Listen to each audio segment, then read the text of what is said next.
Selamat datang ke Cikgu Wan WNZ Channel. Hai, Assalamualaikum, salam sejahtera. Hari ni Cikgu Wan nak ajar susun nombor ikut tertib menaik atau tertib menurun. Jadi, jom kita. Murid-murid dah buka buku teks? Okey, buka muka surat 11. Kita baca sama-sama. Susun dan bilang nombor. Projek tanam semula. Ada 4 jenis pokok yang ditanam semula. Pokok pertama adalah pokok bakau sebanyak 3,000 batang pokok. Seterusnya, kita ada pokok kelapa sawit.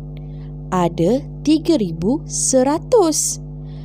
Pokok getah pula ditanam sebanyak 2,800. Dan akhir sekali, pokok kelapa ditanam sebanyak 2,900. Apa yang kita perlu buat hari ini, kita kena susun nombor mengikut tertib menaik atau tertib menurun. Faham tak murid-murid? Okey, ini cikgu tunjuk gambar rajah.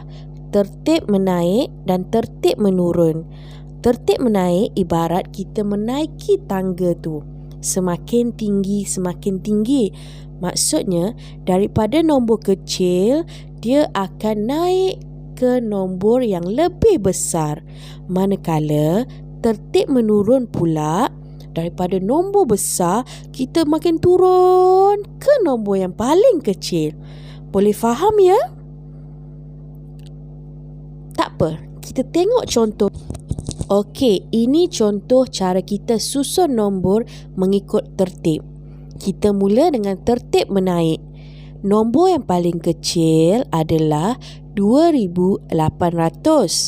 Seterusnya, 2,900. 3,000 dan nombor yang paling besar adalah 3,100. Bagi tertib menurun pula, kita ubah. Maksudnya, nombor yang paling besar mula dulu. 3,100, 3,000, 2,900 dan nombor yang paling kecil adalah 2,800. Dah mula faham kan? Okey, sekarang cikgu nak murid-murid susun dalam sebaris sahaja. Tak perlu guna tangga lagi. Boleh? Okey, ambil masa.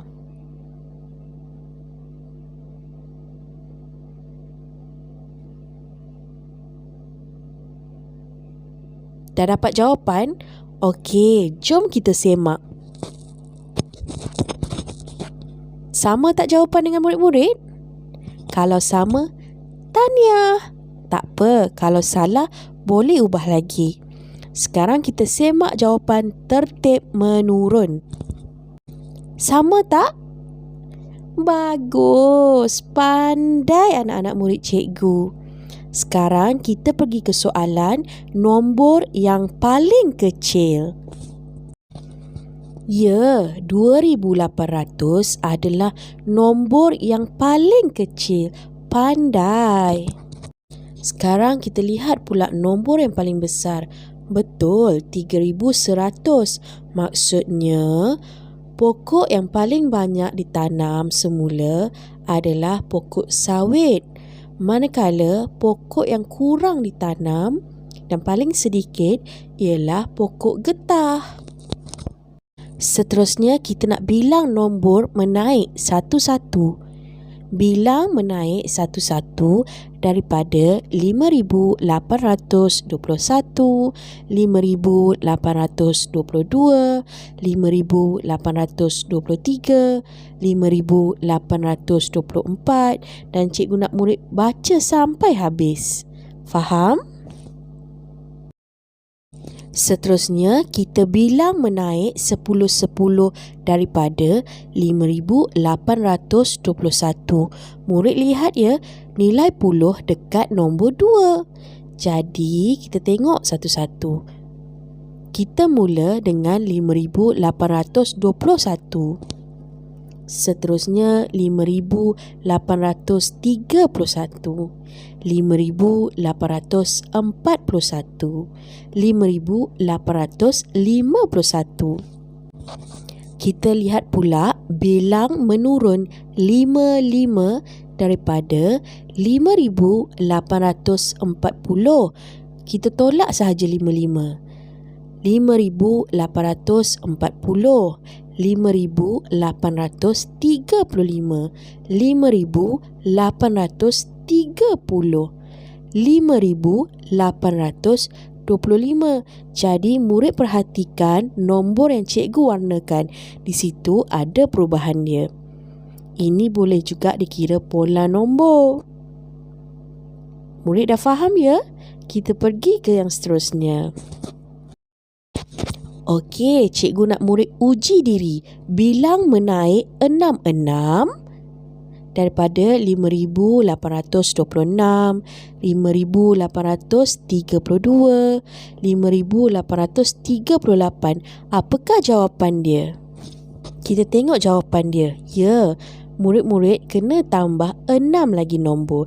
Jadi jawapan dia 5,844.